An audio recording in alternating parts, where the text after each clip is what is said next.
Queridos, hoje eu quero voltar a uma série de mensagens que é o que eu tenho convicção daquilo que Deus me chamou, que é falar sobre a graça.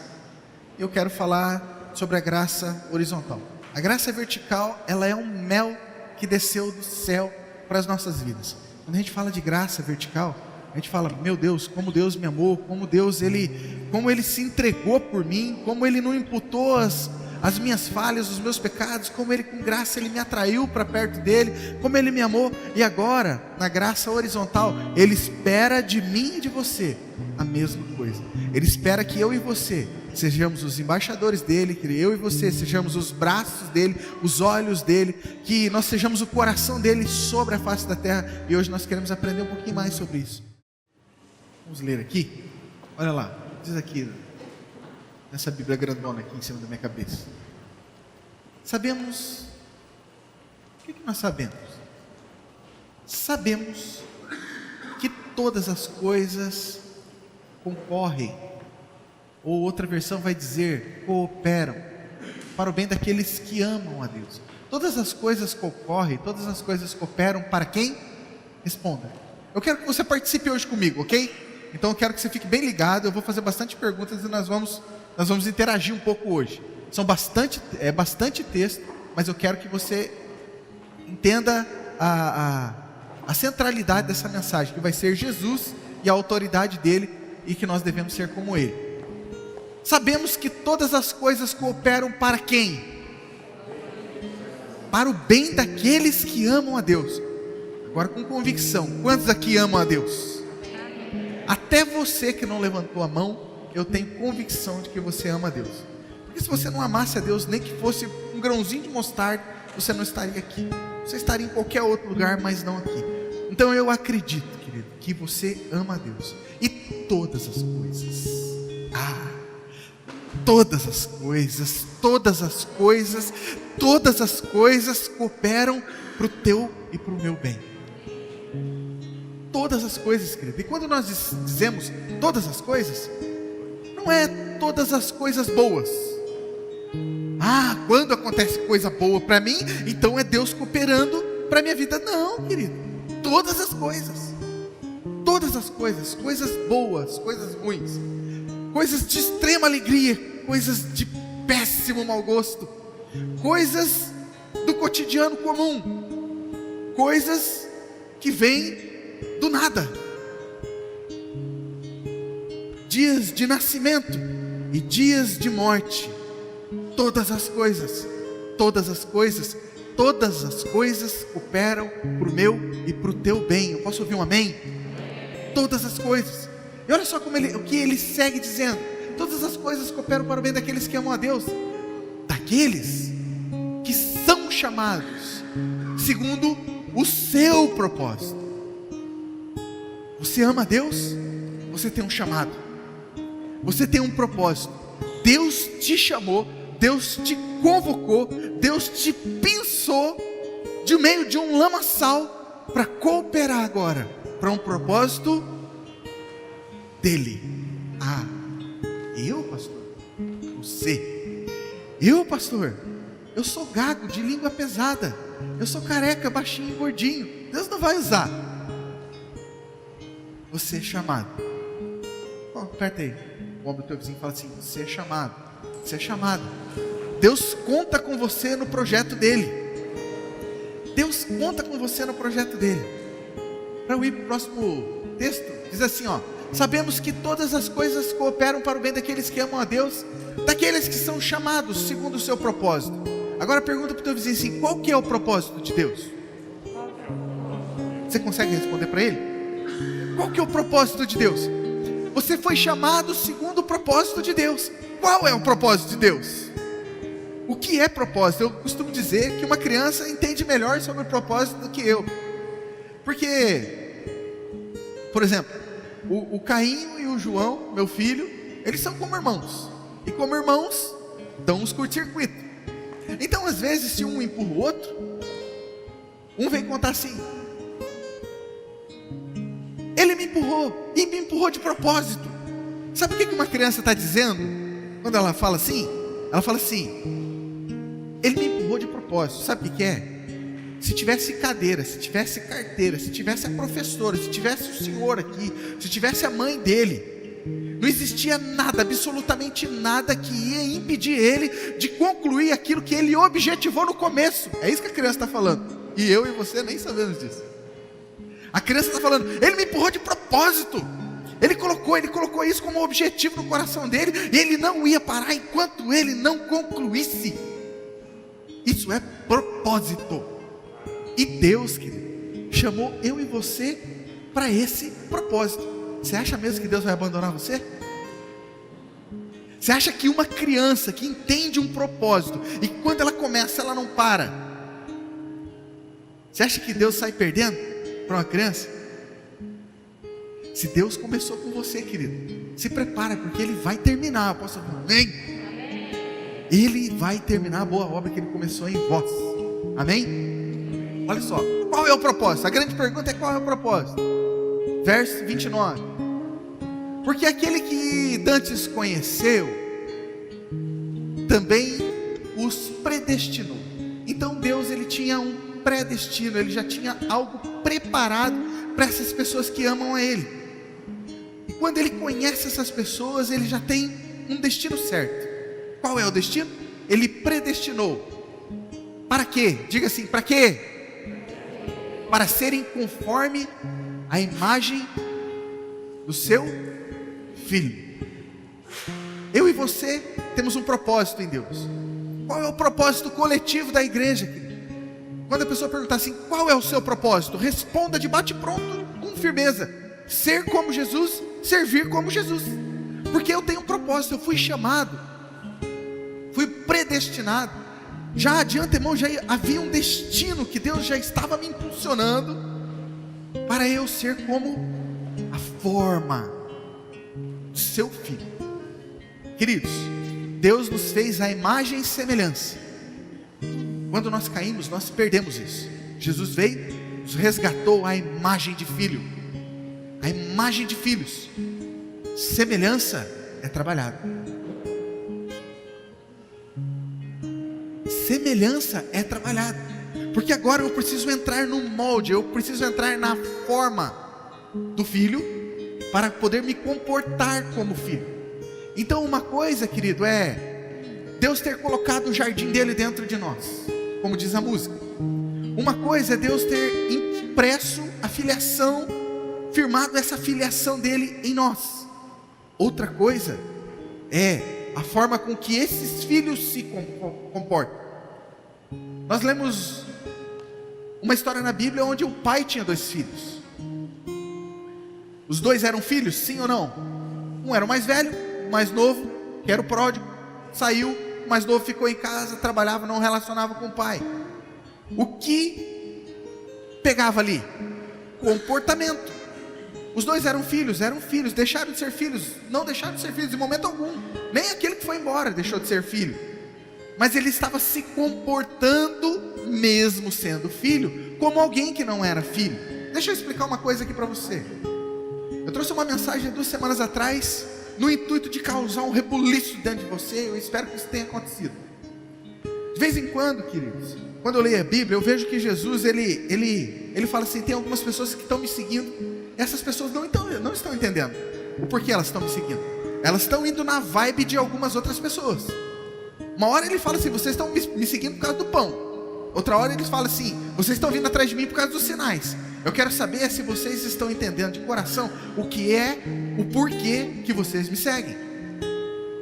Porque eu estou aqui para formar em vocês eu mesmo. Jesus falando. Quando eu entrei aqui, querido, qual é a minha mensagem desde que eu cheguei na comunidade Caminho Vivo? Quem é você? Você é santo, você é perdoado, você é justificado, você é filho de Deus. Deus não imputa sobre você as suas falhas, os seus pecados. Os seus pecados, isso foi uma das coisas que mais me rendeu conversas. Os seus passados, do passado, do presente e do futuro, estão completamente perdoados por causa do sangue da cruz. uma vez que o sangue verteu há 2000 anos atrás, esse sangue me perdoa agora, por que é que esse mesmo sangue não vai me perdoar amanhã e depois de amanhã? Por que que eu mesmo limito, dizendo que, mas os pecados que eu vou cometer amanhã, Deus vai me perdoar? Ué, mas se há 2000 anos o sangue te perdoa hoje, por que que ele não vai te perdoar amanhã? Então, isso eu tenho falado há 2 anos. Há 2 semanas atrás, eu trouxe uma mensagem e eu, de propósito, não expliquei ela direito. Do discípulo endemoniado. O discípulo, ele tem alguns comportamentos. Aquele discípulo endemoniado, ele tem alguns comportamentos. Agora eu vou explicar a mensagem. Você é filho, você é filha, mas os seus comportamentos, eles são como de um endemoniado. Você precisa mudar, porque você é filho. Os teus comportamentos não mudam a sua identidade. Diga amém, querido.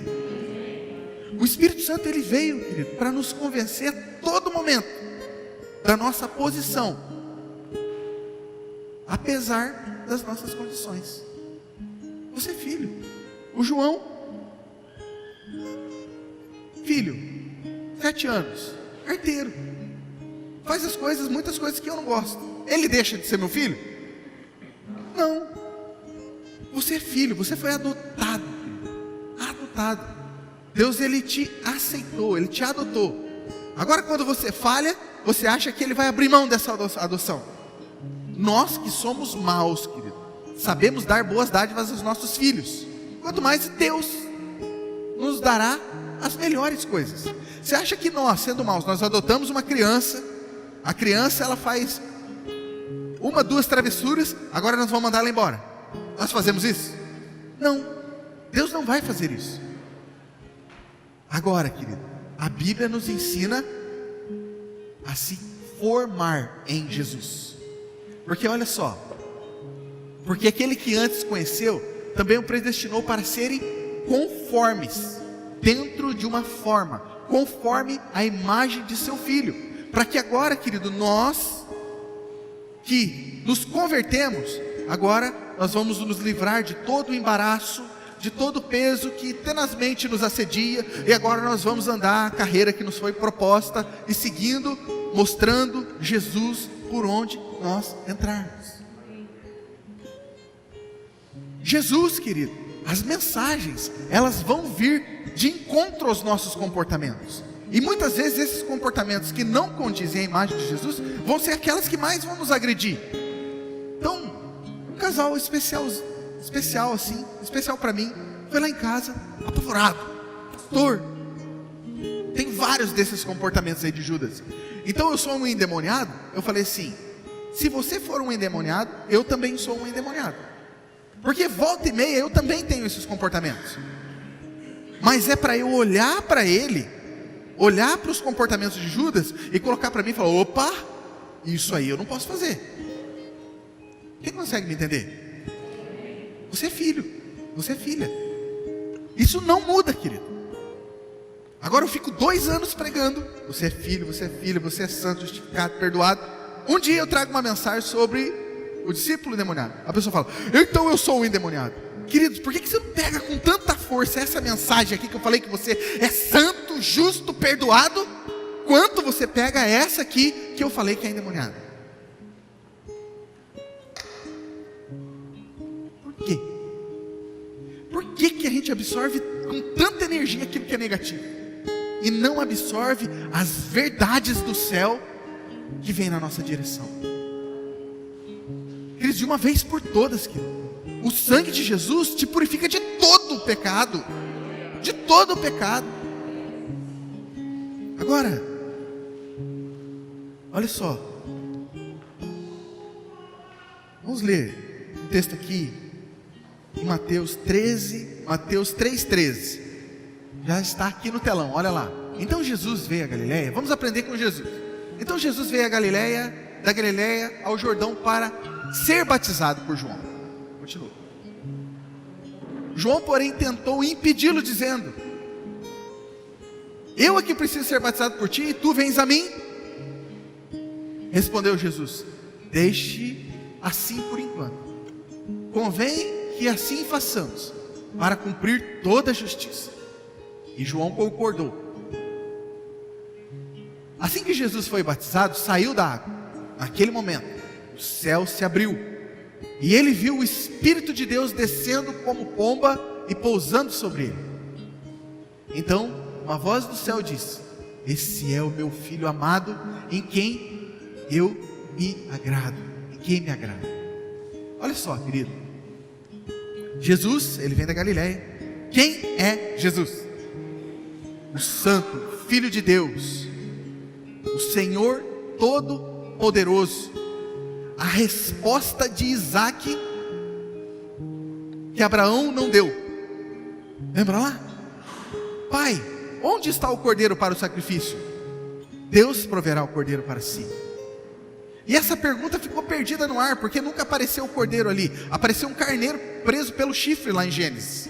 E essa pergunta ficou ecoando pelas eras e pelos anos, até que o dia João Batista olhou para um homem e falou: eis o Cordeiro de Deus que tira o pecado do mundo. João Batista sabia quem estava vindo para ser batizado por ele. Quem era João Batista? João Batista, ele era filho de sacerdote, de uma família sacerdotal. Porém, ele não seguiu os padrões da religião daquele tempo.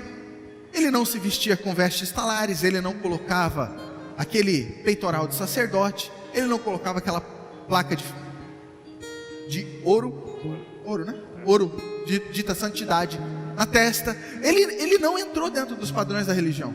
E esse João Batista, ele se conduziu ao deserto. O que esse homem comia? Gafanhoto, mel silvestre, e ele se vestia com peles de camelo. Imagine comigo, querido, um homem que mora no deserto, todo queimado de sol, uma cabeleira desse tamanho, quem sabe uns dread daqueles já feitos já por causa do tempo e da cera do mel de abelha silvestre que ele passava já, né? Bob Marley já estava meio por ali. E aí, esse era João Batista. E esse homem, querido, nesse estado, ele vê o Senhor Deus Todo-Poderoso, o Senhor dos Senhores, o Rei dos Reis, se conduzindo a ele e falando assim: João, me batize. Ele: o quê? Eu que devo ser batizado pelo Senhor? E o Senhor vem a mim? E ele fala algo que é tremendo, querido. Ele diz assim, verso 3: deixe assim, João, porque convém que façamos para cumprir toda a justiça. Sabe o que eu aprendo aqui, querido? João, daqui a 2000 anos vai ter um grupo de pessoas em Paranavaí, sentado na igreja, Comunidade Caminho Vivo, e essas pessoas, elas vão precisar dessa história aqui, João.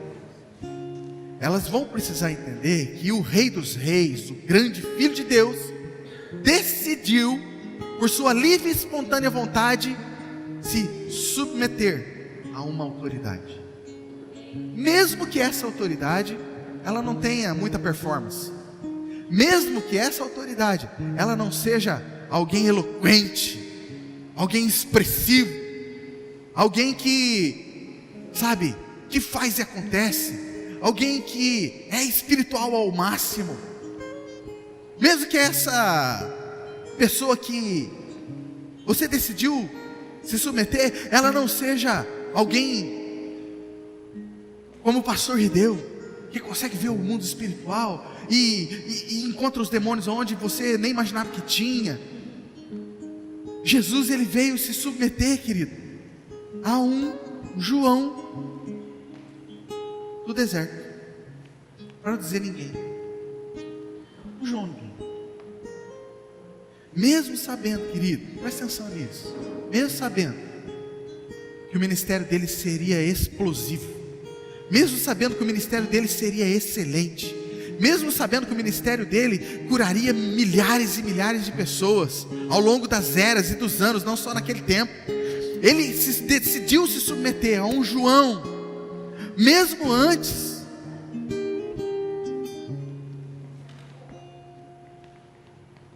mesmo sabendo que ele multiplicaria pães, mesmo sabendo que ele ressuscitaria mortos, ele sabia que o ministério dele seria muito maior do que o de João, sabia.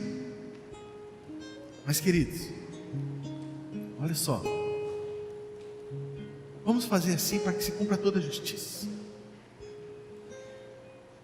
Uma coisa que eu aprendo, querido, é que não existe autoridade no reino de Deus que não esteja linkada a uma autoridade. E mesmo o Rei dos Reis, o Senhor dos Senhores, ele decidiu se linkar a uma autoridade. Ele decidiu. Não foi ninguém que imputou sobre ele. Você tem que fazer tudo que João Batista mandou. Não, eu decido. É outra coisa. É outra coisa. Olha só. Às vezes, querido, nós vamos caminhando. Por algum motivo, nós vamos se esquecendo de João. Vamos se esquecendo de João. Porque as coisas começam a acontecer e tal, né? A nossa vida começa a fluir. Nosso ministério começa a acontecer. Nossa vida social, nossa vida empresarial, nossa vida funcional, familiar, ela acontece, começa a acontecer. E de repente a gente esquece do João. Só que Jesus não se esqueceu. Passou-se um tempo, a única pessoa que Jesus pregou sobre foi sobre João. Ele só falava sobre as coisas concernentes ao reino de Deus. Ele só falava as coisas sobre o Pai. Um dia ele tirou para falar sobre um homem na terra. E sobre quem ele falou? Ele exaltou quem? O João. O líder, meu líder, aquele que eu decidi me submeter, aquele que talvez não tinha muita expressão. E aqui, querido, eu às vezes me emociono, porque isso é uma coisa que caiu muito no meu coração. Essa é uma daquelas mensagens que eu vivo. Tem mensagens que eu prego que eu quero viver, e essa é uma das mensagens que eu vivo. Mas mesmo vivendo, às vezes, conforme eu vou caminhando, eu começo a esquecer do João. Eu tenho certeza, querido, que muitos hoje aqui, que estão sentados aqui, só estão sentados aqui por causa daquele casal ali.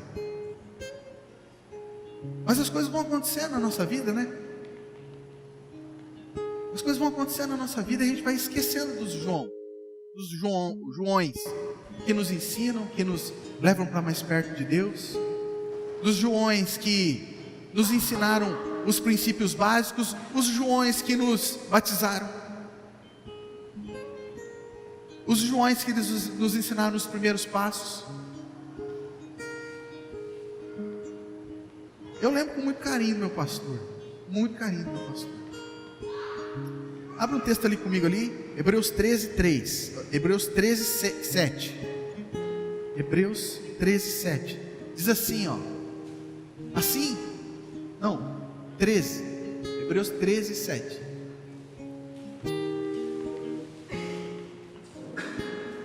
Olha lá o que está escrito: lembre-se dos seus líderes, que lhes falaram a palavra de Deus. Observem bem o resultado da vida que tiveram e imitem a sua fé. Não é para você imitar a vida dele, mas imita a fé dele. Como é que foi a fé dele? Vamos pegar aqui, por exemplo, aqui a vida do pastor e do pastor Lígia. Quantas vezes eles devem ter pensado em desistir? Ser pastor, ser líder de uma comunidade, querido, não é fácil. Você que é líder, você que é chefe de um grupo de pessoas, quantas vezes dá vontade de você enfiar o pé no projeto por causa daquelas pessoas?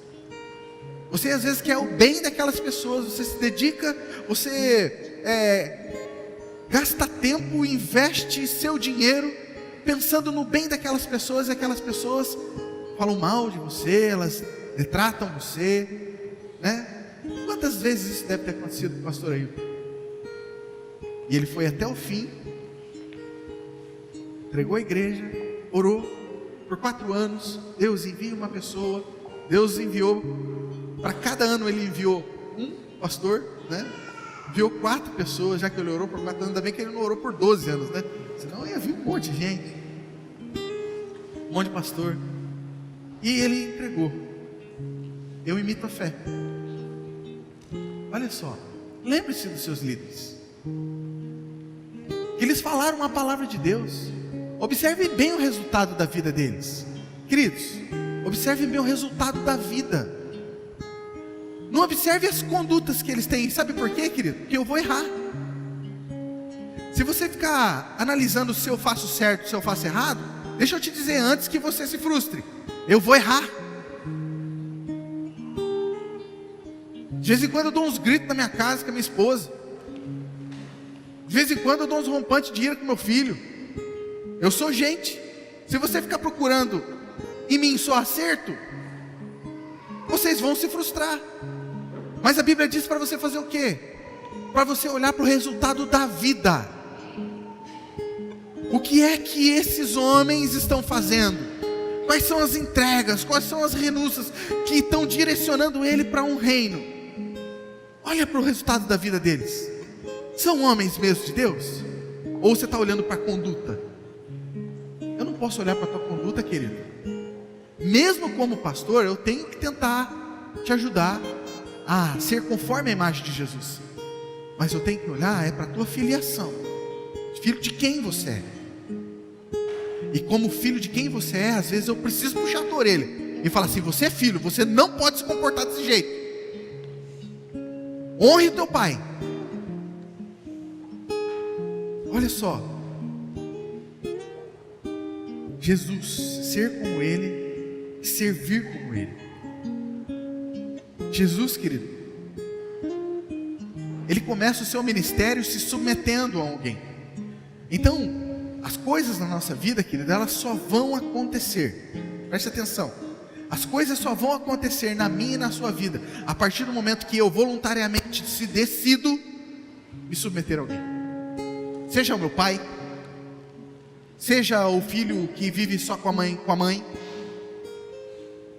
Eu preciso de uma liderança. Eu preciso de alguém sobre mim, porque senão eu viro um déspota. Eu viro alguém que ninguém pode falar na minha vida. E queridos, só conheço uma pessoa na Bíblia que começou isso. Ele dizia assim: subirei ao mais alto dos céus e serei semelhante ao Altíssimo. Você não precisa fazer isso. Você é filho. Você como filho, você pode ser como Jesus. O que diz lá em Filipenses 2, a partir do verso 5? Tende em vós o mesmo sentimento que houve em Cristo Jesus. Se forme a Ele. Tenha em vós o mesmo sentimento que teve em Cristo Jesus. Porque Ele, subsistindo na forma de Deus, mesmo Ele sendo Deus, Ele não teve como usurpação o ser igual a Deus. Antes a si mesmo se esvaziou, tomando a forma de servo e tornando-se em semelhança de homem. E sendo reconhecido na figura humana, a si mesmo se humilhou, sendo o quê? Obediente. O Rei dos Reis, o Senhor dos Senhores, se decidiu se pôr abaixo de alguém e ser obediente. Ser obediente. Aquilo que nós estávamos falando aqui do Gustavo, ser como uma criança obediente. O que você ensina para uma criança até os 7 anos de idade? Obediência, obediência, obediência. Porque se você tentar fazer isso depois dos 7 anos, você está lascado. Dificilmente ele vai aprender. Dificilmente. Você tem que ensinar o seu filho a obedecer, custe o que custar. Custe o que custar. E nós temos que ser como Jesus, querido. Ser como Jesus. Ser cristão não é mudar de prédio, querido. Eu tenho um ponto de vista que às vezes ofende alguns amigos meus pastores, porque eu acredito, querido, que vai ter muita gente de outras religiões, de outras placas, que nós vamos encontrar no céu. Eu acredito, porque cristianismo não é um ambiente, não é a mudança de um prédio para o outro. Cristianismo, querido, sabe começa onde? Onde que começa o cristianismo? Negue-se a si mesmo, tome a sua cruz e siga Jesus. O cristianismo começa no negue-se. Em Apocalipse diz assim, ele começa dizendo ao anjo da igreja tal. Aí no final ele fala assim: aqueles que têm ouvido para ouvir, dê um palpite, é isso?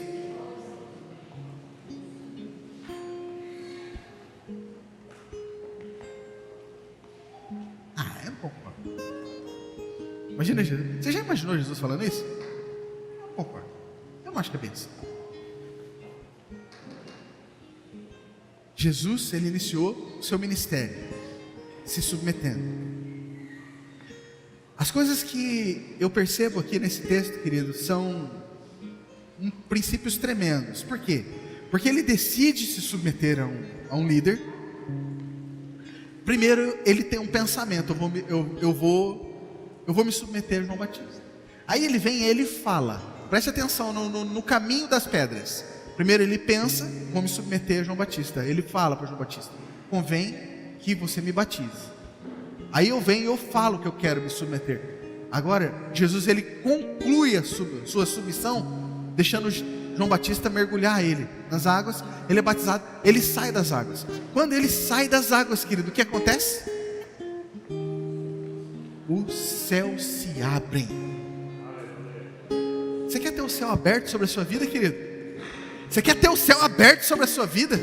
Tem gente procurando porta aberta. Deus, abre uma porta, abre uma porta, abre uma porta. Deus quer que você feche a tua porta e ora ao teu pai que está em secreto, e ele vai te recompensar.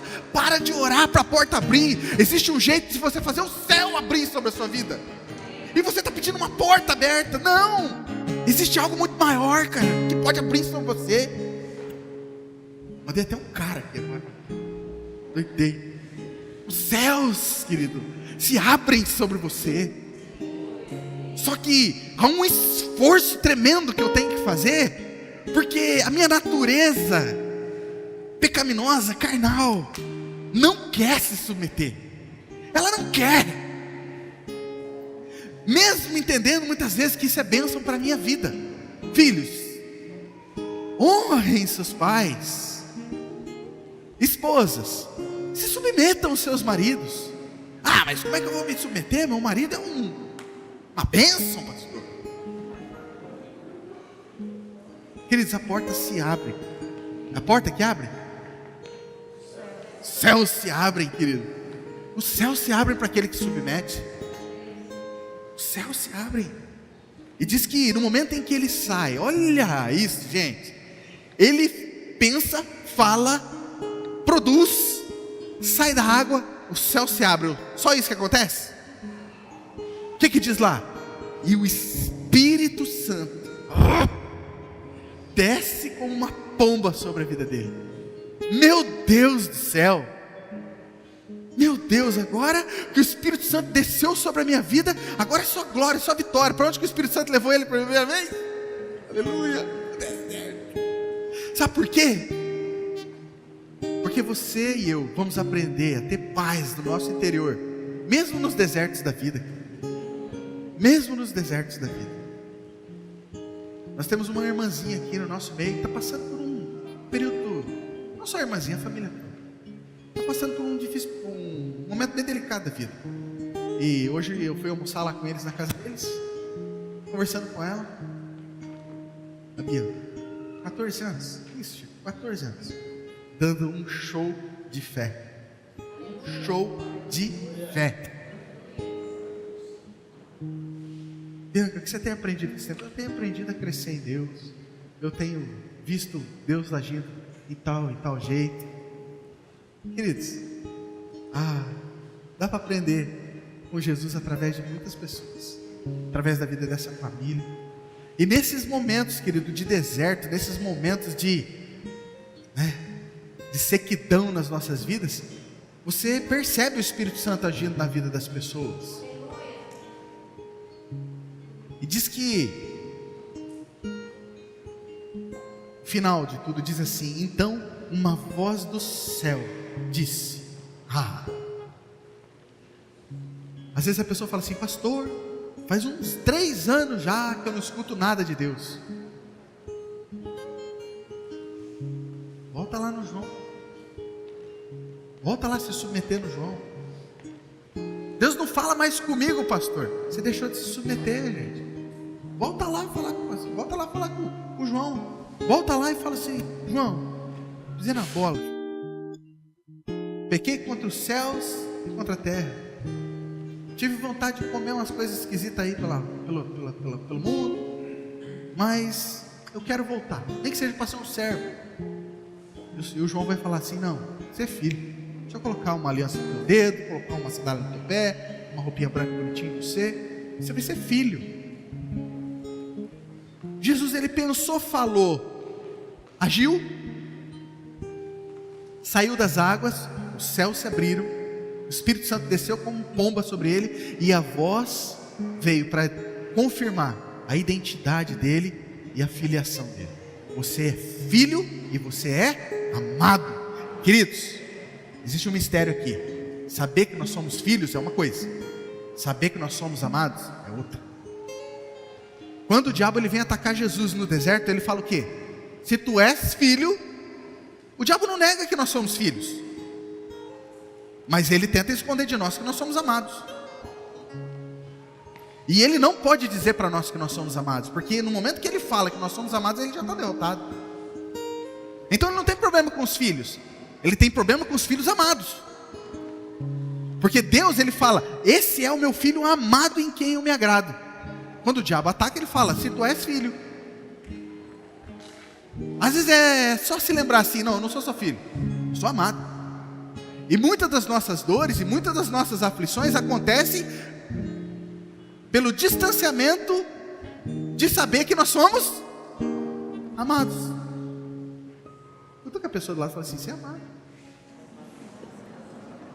Quando nós sabemos que nós somos amados, o medo já não nos consome. O medo não nos consome, porque o amor lança fora o quê? Todo medo. Você é amado. Cheguei na metade da mensagem, e a minha mulher, que não está aqui, já está fazendo assim, ó.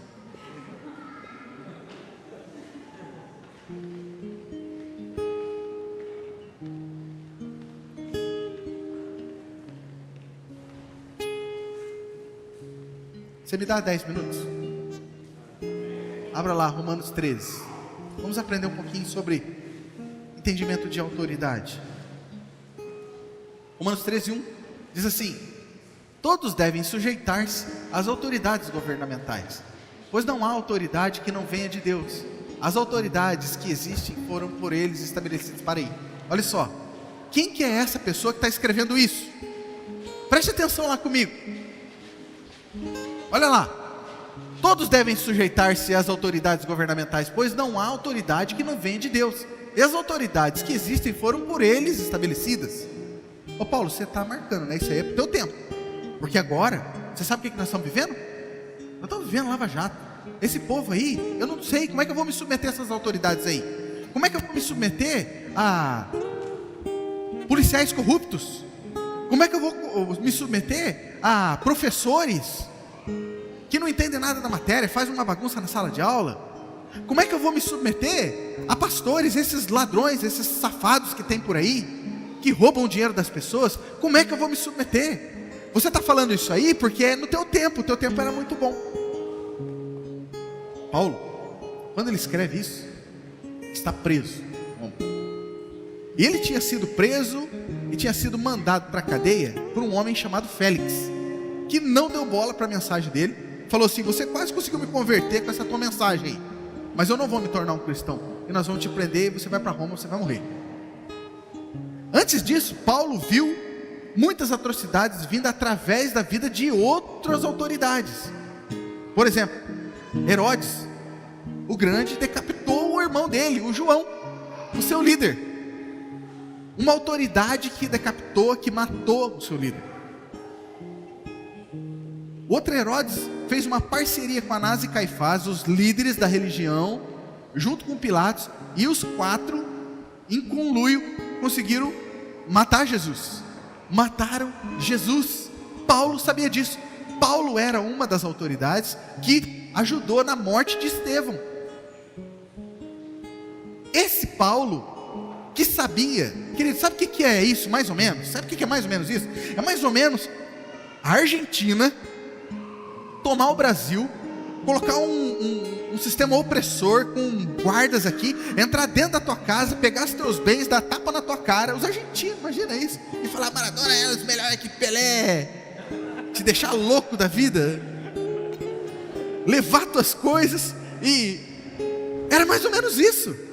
Um governo opressor que entrou dentro de Israel, sabe, humilhou aquele povo. Ele fez parte disso.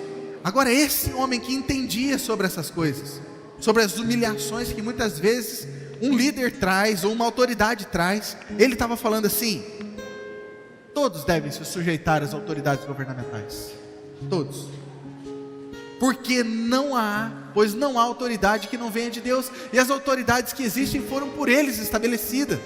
Então, preste atenção nisso. Então quer dizer que Hitler foi Deus que colocou? Não.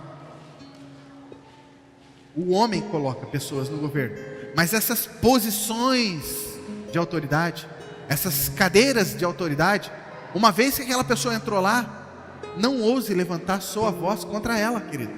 Não ouse, não faça isso. Eu não concordo com o Lula. Eu ia falar com a Lula, com o Dilma. Concordo com o Dilma. Eu não gosto do Temer. Ele tem um dinossauro, né? Porque, né?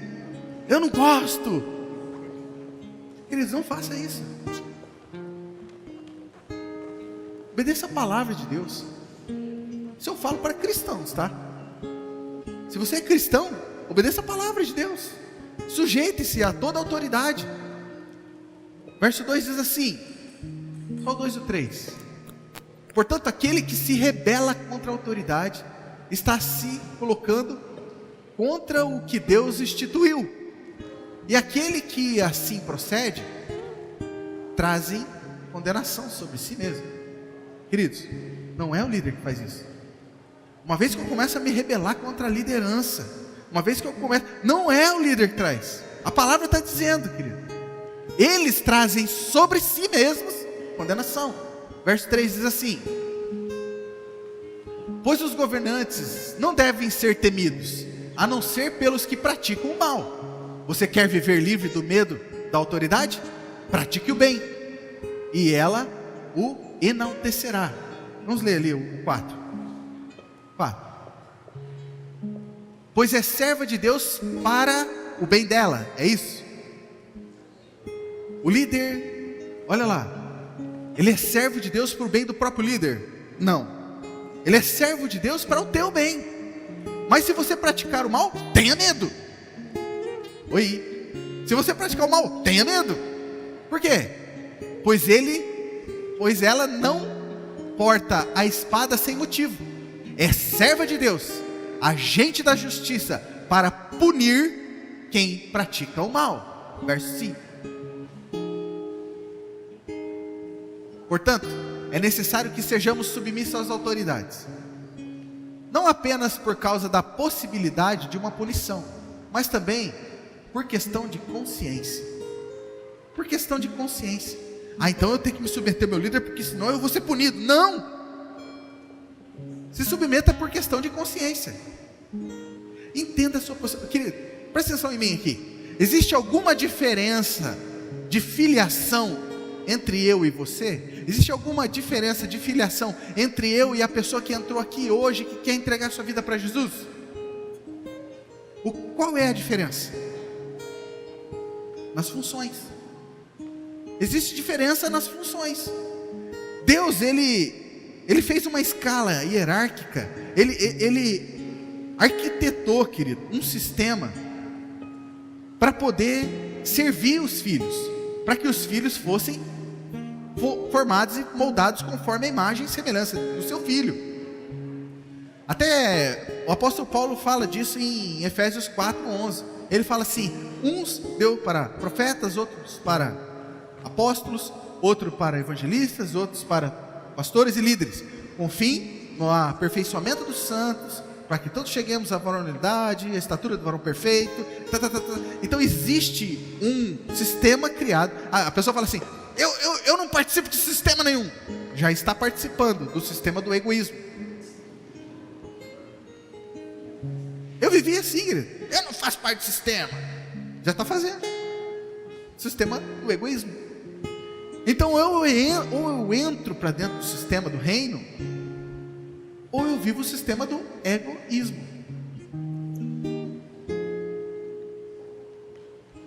Eu tenho 2 minutos daqueles 10 que vocês me deram. Olha só, 1 Pedro 2,11 diz assim: amados, insisto que, como estrangeiros e peregrinos do mundo, vocês se abstenham dos desejos carnais que guerreiam contra a alma. Vivam entre os pagãos de maneira exemplar, para que naquilo que eles os acusam de praticarem o mal, observem as obras que vocês praticam e glorifiquem a Deus no dia da sua intervenção. Por causa do Senhor, sujeitem-se à autoridade constituída entre os homens, seja o rei como autoridade suprema, seja os governantes como por ele enviados para punir os que praticam o mal e honrar os que praticam o bem. Pois é da vontade de Deus que, praticando o bem, vocês silenciem a ignorância dos insensatos. Agora preste atenção no 16. Vivam como pessoas livres, mas não usem a liberdade como desculpa para fazerem o mal. Vivam como servos de Deus. Tremendo esse texto aqui. Vivam como pessoas livres, mas vivam como servos de Deus. Então, eu mesmo sendo uma pessoa livre, eu tenho um limite de ser sempre servo de Deus. Então, eu tenho aprendido, querido, através da palavra, até através da história do filho pródigo, que toda pessoa livre, que não quer viver como servo de Deus, ele se torna o construtor do seu próprio chiqueiro. E Deus permite isso, querido. Deus permite, sabe por quê? Porque é melhor você ser frustrado na terra do que você perder a sua alma. E Deus, Ele está muito interessado na sua alma. Ele não está interessado, sabe, no meu sucesso. Deus, Ele não está interessado nas minhas performances. Sabe, às vezes as pessoas falam assim: pastor, essas mensagens vão tirar o povo da igreja. Mas se o povo entrou na igreja por causa de uma mensagem, então não é da igreja mesmo. Então essas mensagens têm que vir para abalar mesmo, para permanecer só aquele que é inabalável.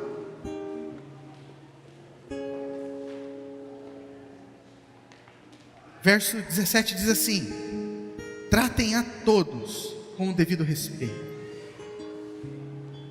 Peraí. Isso. Tratem a todos com o devido respeito. Amem os irmãos. Olha que bacana isso, as 3 coisas. Amem os irmãos, temam a Deus e honrem o rei. Escravos, ou pessoas que... Qual que é o direito do escravo? Não ter direito, né? Pessoas que têm o direito de servir. Escravos, sujeitem-se aos seus senhores, com todo respeito, não apenas os bons e amáveis, mas também os... Essa palavra maus, querido, no grego é escolios.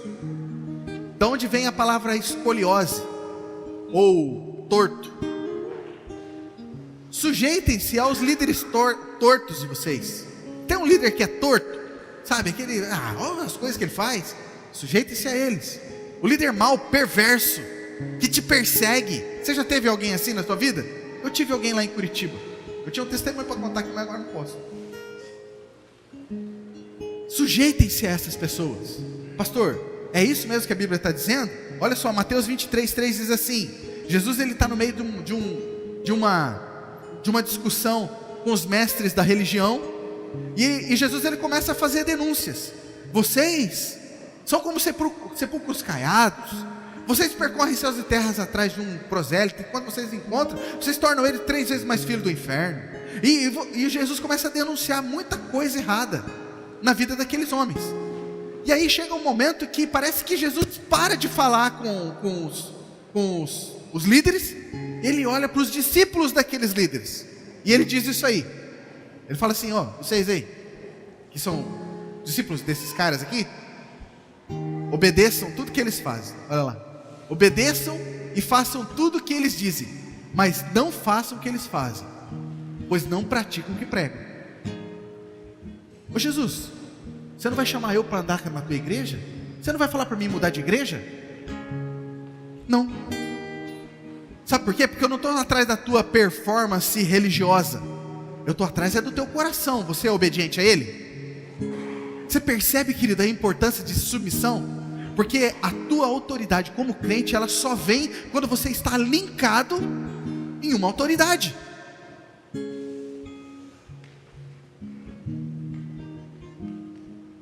Vou pular algumas coisas. Gálatas 6, verso 6. Diz assim: o que está sendo instruído na palavra, partilhe todas as coisas boas com quem o instrui. Quem aqui está sendo instruído na palavra? Quantas vezes, queridos, vocês já foram lá na casa do pastor Ailton, da pastora Lígia, perguntaram assim: pastor Ailton, está tudo bem? Está tudo bem. Aí a gente que é pastor, a gente fica assim, né? E o que foi? Não, só vim saber se está tudo bem, né? Na semana passada, um casal me pegou e levou para fazer um tour. Fui lá para Terra Rica, lá, conheci o rio, vi umas cobras, subi 3 morrinhos, quase morrendo da risada do gordinho. Subiu lá a pé. Aí o Ad ofereceu água para ele, o gordinho não queria água, não queria nem falar. Eu falei: ainda bem que eu não subi a pé, porque senão eu ia ser pior que o gordinho. Mas é interessante, querido. Quantas vezes você que é casado, você tirou um dia no teu mês, um dia no mês, para você pegar o teu pai, a tua mãe e jantar fora com eles? Quando é que foi que você levou um chocolate para o teu patrão? A gente só compartilha coisa ruim com aquele que nos instrui. A gente só compartilha desgraça. Quando o telefone do pastor toca 3 horas da manhã, você já dá aquele arrepio. Ai, meu Deus. Imagina se toca 3 horas da manhã: oi pastor, quero saber se o senhor está bem também. Não, né? Uma coisa é certa, querido, preste atenção nisso. Para encerrar, uma coisa é certa: eu entreguei a minha vida dentro de uma guarita de segurança pessoal, porque eu entendi que eu estava cuidando de uma família. Eu falei assim: Deus, eu posso cuidar de mais famílias. Eu dediquei a minha vida toda para cuidar de uma família só. Eu quero ser um pastor para cuidar de muitas famílias.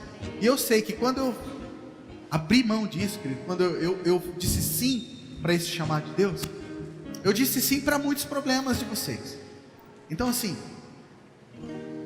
eu preparei a minha vida e continuo preparando a minha vida. E quando eu não sou preparado, eu tenho os pastores que me ajudam para ajudar vocês nas debilidades, nas faltas, naquilo que não entendo, sabe, nos meus conflitos de casamento. Queridos, é a minha paixão. É a minha paixão. Eu amo ajudar gente. Eu amo ajudar pessoas. Até esses dias eu falei assim: meu irmão, por que você deixou essa situação acontecer na tua vida, na tua família? Por que você não veio falar comigo? A pessoa falou assim: ah, pastor, fiquei com vergonha. Eu falei assim: imagina eu com o meu carro quebrado no meio da rua, e eu não levo no mecânico porque eu fico com vergonha. Tem vergonha, meu carro quebrado. Como é que vai falar de mim? Não tem lógica. Se você está com problema na sua vida, está com problema no teu casamento, sabe, problema seja lá o que for, nós estamos com as portas abertas para falar contigo. Amém? Amém. Mas não despreze isso aí, ó. Sabe por quê? Último texto, prometo, para encerrar, verso 17 de Hebreus 7. Verso 17 de Hebreus 7.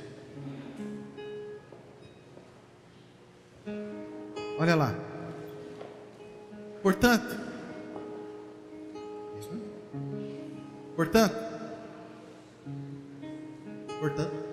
não é isso.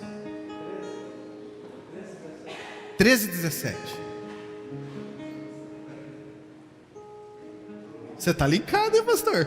Como é que o senhor sabia? O senhor tinha vontade de falar: obedeçam os seus líderes e submetam-se à autoridade deles.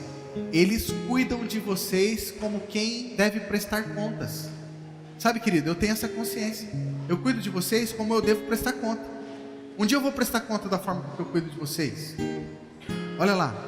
Obedeçam-lhe para que o trabalho deles seja uma alegria e não um peso, pois isso não seria proveitoso para quem? Olha lá. Para vocês. Quando uma igreja faz do serviço do pastor um peso, a vida de quem é um peso?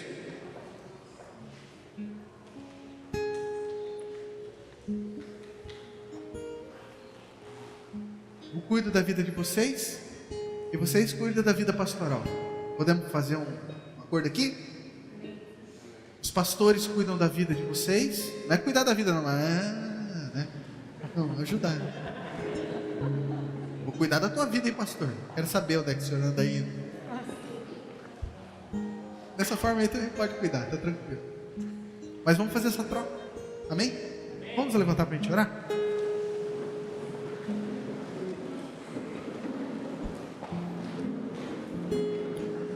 A minha oração, querido, é que você, de bom grado, decida por você mesmo se submeter ao seu líder de grupo familiar, que é o teu pastor. Sabe, pense, fale e haja, e veja o céu aberto sobre a sua vida. As pessoas, algumas delas têm falado assim, eu tenho ouvido assim um zum, e às vezes cai nos ouvidos de alguém que caminha perto da gente, e a pessoa fala assim, sabe, pastor Fábio, as pessoas estão achando que o senhor é um déspota, o senhor não dá liberdade para ninguém dar opinião aí. Isso não é verdade. Estou cansado de ter ideia, vim, falo com o Maurício, e o Maurício fala, não, o Maurício é um chato, mas ele fala não. Agora eu com o microfone, obrigado. Quando você tiver com o microfone. O Caio, essa semana eu tive uma ideia assim, conversei com a minha esposa, estava com a ideia pronta.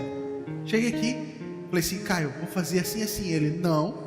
Eu falei, por que não? Ele, por causa disso, por causa disso, por causa disso. Eu falei, tá. É ou não é? Fala, rapaz.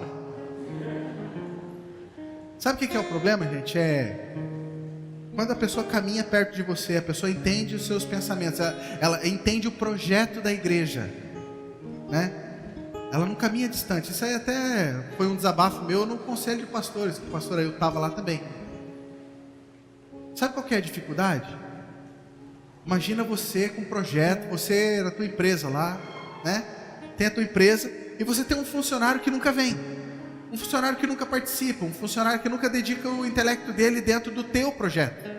Ele tem os projetos dele, ele é teu funcionário, mas ele fica lá da casa dele falando assim, acho que a empresa deveria ser assim. Pegando lá o Roberto lá né, que ele tem uma empresa lá com alguns funcionários. Roberto, você deveria fazer isso. Você falou assim, meu irmão, vem trabalhar, rapaz, né? Você nem vem trabalhar e você quer dar palpite aqui? Porque nós que estamos trabalhando, nós estamos empurrando a arca para lá. E você que não está vindo andar junto com a gente, você está empurrando a arca para lá. Por que às vezes a gente não acata a sua decisão? Porque você não está junto com a gente. Sabe qual que é o grande problema, querido? Às vezes da igreja? Preste atenção no que eu vou te dizer. O grande problema da igreja é que nós estamos forrados de gente super inteligente, mas que tem usado a sua inteligência para tentar fazer a sua vontade. Se essas pessoas mega inteligentes, elas entendessem o projeto, pastor, qual que é o projeto principal da igreja? Grupo familiar. Vou usar o meu intelecto, a minha inteligência para alicerçar isso e empurrar essa igreja, porque igreja só é igreja, querido, quando as relações se aprofundam. Uma igreja que é igreja só aqui é uma igreja congregação. Nós não temos, não conhecemos as dores uns dos outros aqui. Agora vai acabar, um monte de gente vai embora, correndo, assistiu o Fantástico, os gols da rodada, né? Eu também gosto. Você confessou o pecado. Orem por mim. É gostoso. Mas onde é que a gente é igreja de verdade? Nas casas. Me ajude, querido, você como igreja, a ser como Jesus. melhorar as relações. As relações. Por que o pastor Fábio briga tanto? Por que ele não quer deixar a gente sair do grupo familiar? Queridos, porque é pro teu bem. Porque às vezes, se eu não forço algumas pessoas a irem em grupos familiares, essas pessoas não têm relação nenhuma. E cristianismo é, o pastor Rideu falava o tempo todo, cristianismo é relacionamento. Amém? Feche teus olhos. Querido Pai, nós queremos te agradecer por essa noite de ensino, essa noite de alinhamento. Pai, nós sabemos que o teu reino ele é tomado por esforço, e nós queremos nos esforçar em ser como o Senhor e servir como o Senhor. Espírito Santo, tenha liberdade a falar o nosso coração, a servir, Senhor, as pessoas que nos foram depositadas e confiadas sobre nós, para que nós possamos nos sujeitar e nós possamos ser como o Senhor. Que nós possamos ter o mesmo sentimento que teve em Cristo Jesus, de não ser Deus sobre a terra, mas ser como homem e ser obediente a tudo aquilo que for colocado e confiado a nós. Em nome de Jesus, ajuda a cada um de nós a melhorar nas nossas relações, a perdoar, ser perdoado e abraçar, Senhor, as causas das pessoas e não ficar tão centrado, Senhor, no nosso umbigo. Queremos ser cristãos que entregam a nossa vida e que não buscam a nossa própria salvação, mas que buscamos o bem-estar e a salvação de outros.